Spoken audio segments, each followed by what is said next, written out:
You listen now to a co-leader of the Saxon Superstars, Eddie Fast Dames. I deem it a pleasure and a privilege and an honor to have been asked to pay a special tribute to my friend, brother, and comrade, Philip Slimey Thompson. Slimey was not an ordinary man, and by far a gentleman, a scholar, a father figure, a mentor to many. To me, he was my friend, true friend. We grew up together. Slimey, like myself, went to St. John's College. Slimey was about 3 years ahead of me, but I always admired him for his debonairship. He was always outgoing, friendly, and very personable, easy to approach. Of course, Slimey went to Government High, and I remained in St. John's. Slimey went to Government High to do his A-levels, and over there, he joined the basketball team. And so I was on St. John's basketball team, and whenever we had an opportunity to play Government High, my man to God was Slimey. Slimey was a powerful man. He loved basketball. I remember one time the Saxons was invited to play basketball up at the prison.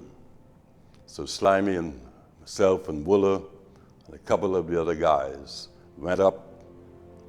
And on that Saturday morning, when the game started, there was this big guy in prison they called Giant. I said to Slimey, "You got to get him. That's your man." So when the game started, Giant bent down the court, made a big slam, bam! The next time he tried that, Slimey put an elbow on Giant's side, and the next thing, Giant was on the ground. Slimey was a gentle giant. Slimey was well respected in the community. To me, I called him the village doctor, because anyone throughout the neighborhood of Saxonhood and throughout the neighborhoods of the Valley and Grand Bahama could always reach out to Doc in times of trouble, in need, and sickness. His professionalism was always there. Slimey was a junkaneur at heart. He loved what he did. When December came, as a surgeon, he would exit from the hospitals from the beginning of December until about the second week in January, just so he could be in the shacks and assist with building the costumes. His shack was the Park Boys Shack, right on the bend as you come through by the park in Mason's Addition. And we spent many moments there. I watched him fashion many costumes out of cardboard.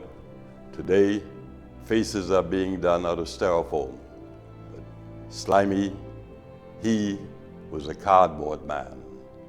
The works that he could do with his hands were so articulate and admirable. He was an artist at heart. Not only that, Slimey emerged as a co-leader in the Saxons. Slimey had a rich history in Junkanoo. In the 60s, he joined the John Chippy Chipman's group, where he learned the art of cowbelling. And around 1964, he went to the Valley Boys, and there he was mentored by Michael Good Curtis and the likes of Ed McPhee, and he became a master cowbeller. He also learned the art and skills of building under the tutorship of Vincent Gus Cooper. And in 1970, when he joined the Saxons, he further embellished those skills under the great leader of the Shell Saxon Superstars, Percy Wooler Francis. Doc, myself, Percy Wooler Francis, and Kool-Aid Bain became known as central figures in the Showtime area of the Shell Saxon Superstars. And each morning, the crowds would look to see what our costumes would be like and what our dances would be. We had internal competitions among ourselves. And you know, Doc was a show-off guy. And he was always proud of what he would be coming with.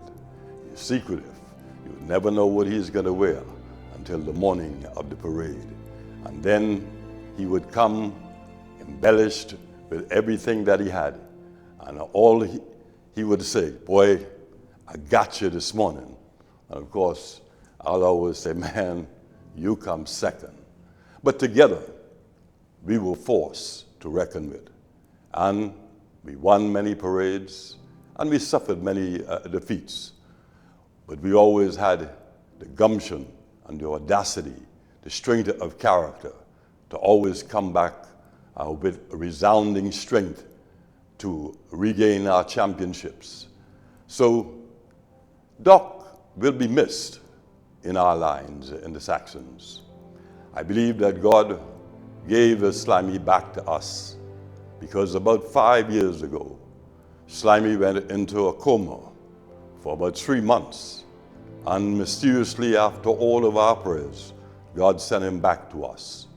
He was not as vivacious in the lines in the last 5 years, but he had the opportunity to walk among the participants during the parade and share in the joys of our successes as well as when we lost. But together, we were always comrades. He will be missed, not only by the Saxons, but I'm sure in his fraternal organizations and as a medical practitioner who was once the chief surgeon in our country and certainly the surgeon consultant for the Princess Margaret Hospital. Doc was a great man in his own right. He could walk with kings, but he never lost the common touch. I always enjoyed when we had those pleasurable moments to share in a libation or two. His favorite saying would say, boy, these bears got to be cold. He said, there are only 2 types of bears in the world, and that is a free bear and a cold bear. And you know, once he had one of those, he always looked over and said, boy, bird don't fly on one wing. And so we always had another bear, but his bear had to be what was called a mountain cold.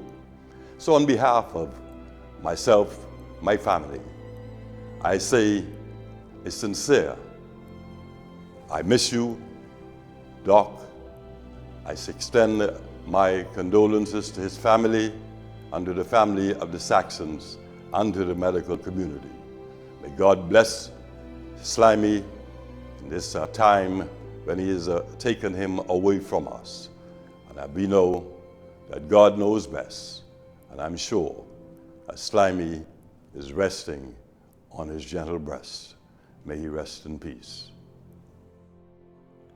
Representing the medical profession of the Bahamas and one of the leaders of the Physician Alliance Group, Dr. Robin Roberts, who pays tribute now to Dr. Philip Slimey Thompson.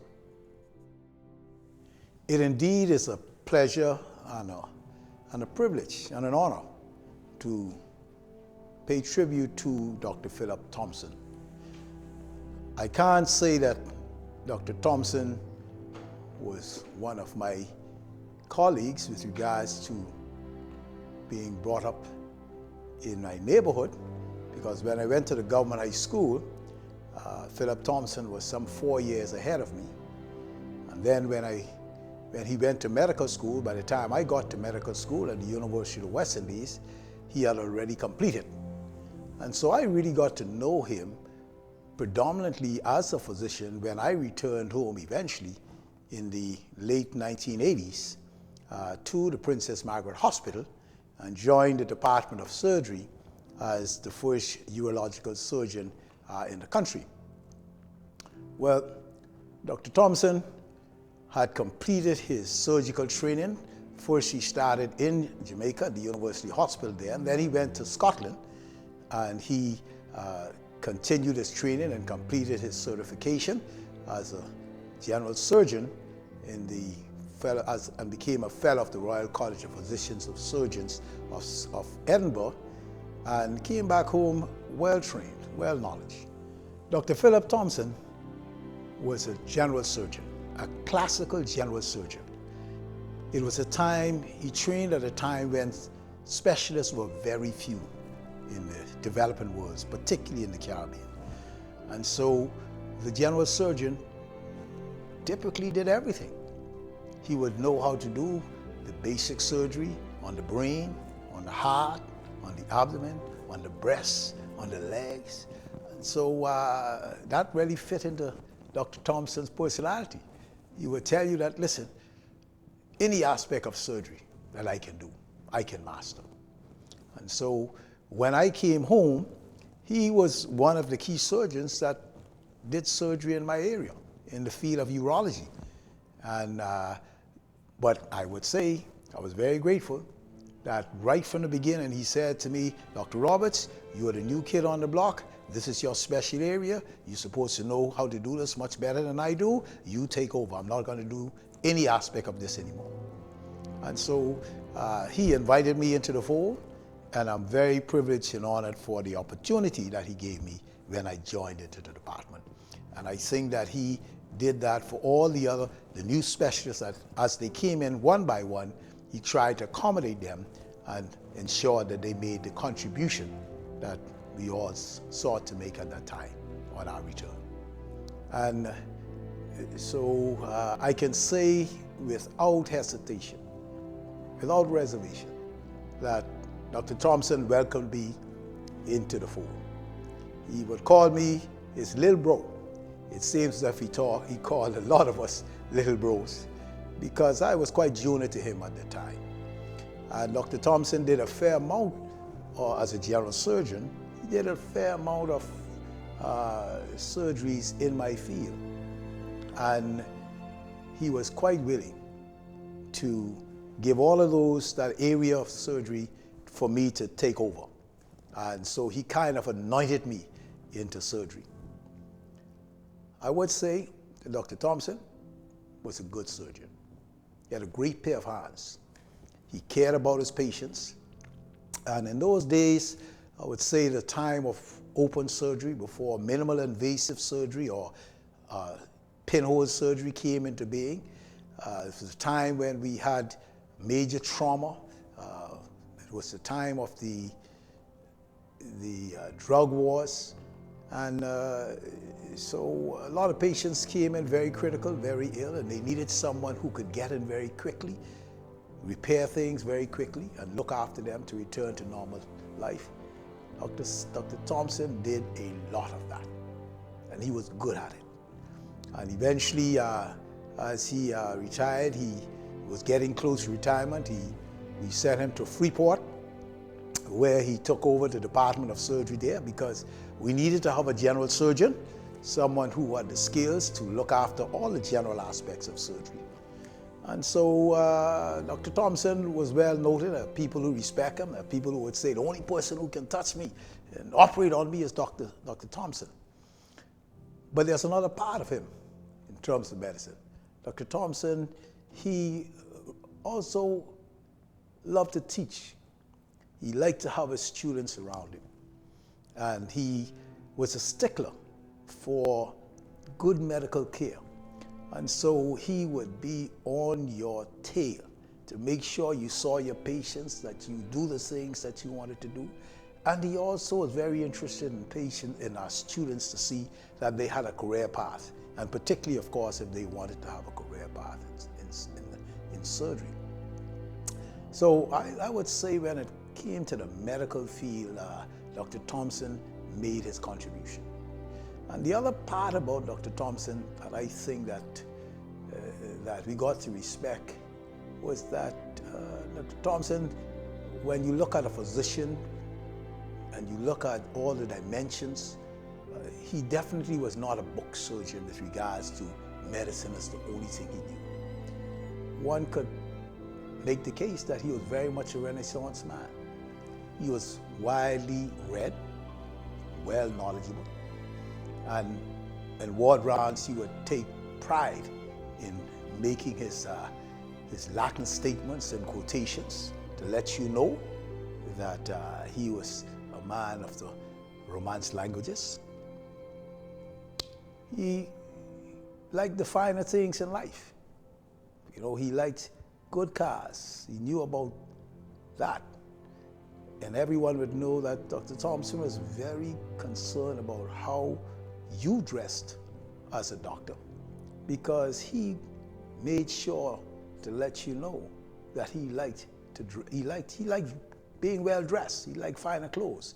You would practically never see Dr. Thompson on the wards doing ward rounds without his white coat or having a suit and tie, because how you look was a very, very important part as far as he was concerned as to who you are.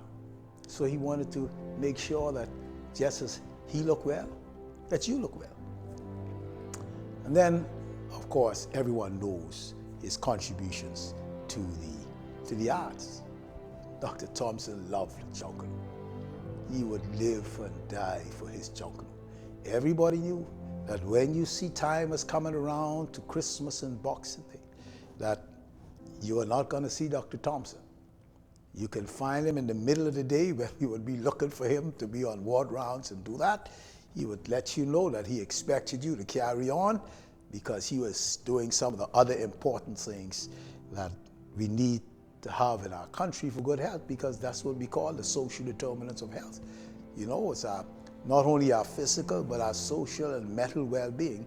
And he felt that our Junkanoo was very much a part of who we were as Bahamians, and what we could become if we could take Junkanoo to the next level.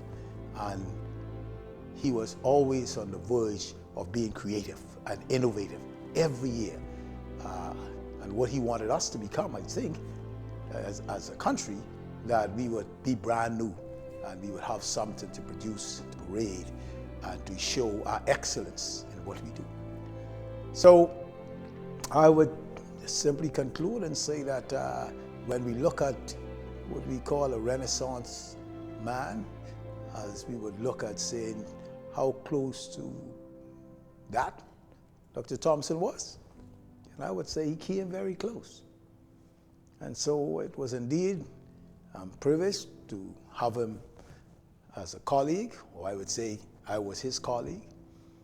I think he has made great contributions to the country.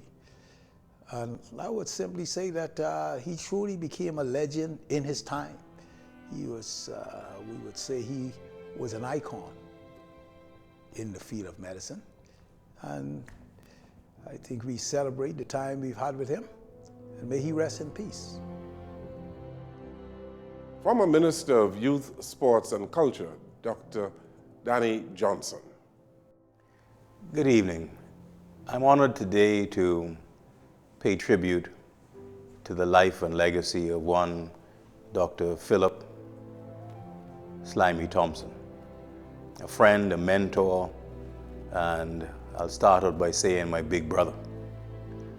My big brother because when I started out at various phases in my life, bumped into some big obstacles, and I got this big hand on my shoulder of someone who said, "Johnny, don't worry, small things, it's gonna be all right." A big brother because Slimey Thompson comes from a family, he comes from a community, he comes from a country which he represented the spirit of. The Thompson family from Thompson Yard in the heart of Farm Road, right beside Transfiguration Baptist Church, produced priests, intellectuals, the most loving people, the kindest people, poets, laureates, community leaders, and big men. And least among them was the baby brother, whom people met. You know, he had a lot of character, but he was a brother. And what he did, he passed on, he lent us all that feeling that someone gave him. He was determined to give that to you. Now, like any big brother, he was kind and he was tough. So my introduction to surgery at Princess Margaret Hospital was with him on Granville Bain. It was kind, it was tough. You could hear them calling and rowing from down the hallway, but when you got in the room, if you could do it and you could do it right, you would learn a lot. Like my introduction to John Canoe, he was kind and he was tough. He said, "Johnny, we need some more people in this band now." I said, "Well, you know, it'll be easy for me. I'm Royal Ambassador's band. I play flute, trumpet, trombone, saxophone, you name it." He said, "Good. We need a bellow, a big bellow. You better be able to carry this costume." And I've been shaking cowbells ever since. That's what a friend and a brother has done. His older brother, Father Willie Thompson, was a mentor to me because of what my father did with him. And Slimey took me on to mentor me because my father gave him his first job. And I said, "What was your job?" He said, "OJ taught me to read the greats." I said, "That's a job?" He said, "Yeah." I went up Craftsman's Press and he showed me, he introduced me to Frantz Fanon. Right? He introduced me to the poet laureates, Wole Soyinka. And Slimey Thompson became an intellectual very early in life. He absorbed the finer things in life with a furious appetite that took him to many places. I think people know how far he has gone. His intellectual ability is well known.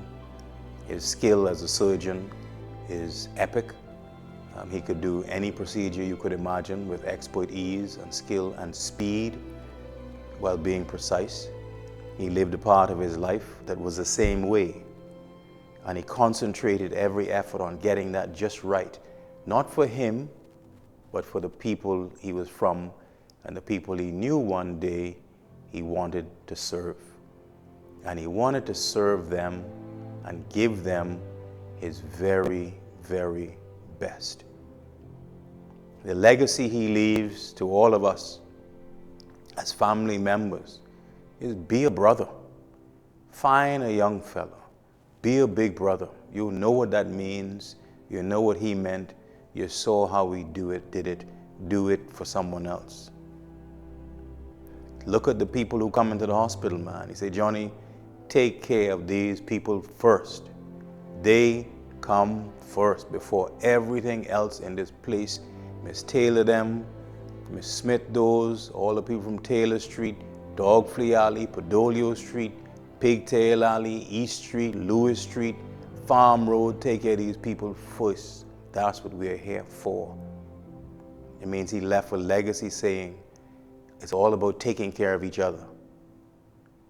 And when you have done your very best, he told me one day, God will take care of the rest. Don't worry about that either. And then there's a Slimey Thompson that you want to look at and who I admire. He played hard, he worked hard, he did his very best. But this man was a poet, he was a writer, he was an artist extraordinaire. I would say one of the few people around here who is not known as an artist, but could walk into any studio with Jackson Burnside, Stan Burnside, Vola Francis, Gus Cooper, and put up something on the board or on a piece of cardboard or develop a picture that would match or surpass any of them on any given day and walk right out. He was a singer. While he was in Jamaica, people know he toured with a company. People know Vola is a great singer also. And he even spent a lot of time with the great Bob Marley. Slimey Thompson, Bahamians may not know, diagnosed Bob Marley with malignant melanoma of the right hallux. That's the big toe. I told him at the time they were very good friends. "Robert, man, let's move this thing." And he didn't. and the rest is history. But out of this history comes the kindness, the friendliness, the hopefulness, the prayerfulness, the skill of what I would call a hometown hero to Farm Road and a master of his craft. A hometown hero and a master of his craft. And for that reason, and on this day, I have to say, God bless my Surgeon General, and may he rest in peace and rise in glory. Dr. Philip Slimey Thompson made a significant contribution to the medical profession of the Bahamas and to Junkanoo in the Bahamas as a designer. He was an artist. He was a co-leader of the Saxon Superstars Junkanoo group. Dr. Philip Thompson is survived by 5 sons, 4 daughters, 6 grandchildren, 1 sister, and a brother, Bishop Gilbert Thompson. May he rest in peace. I'm Wendell Jones. Thank you for listening. Good evening, everyone.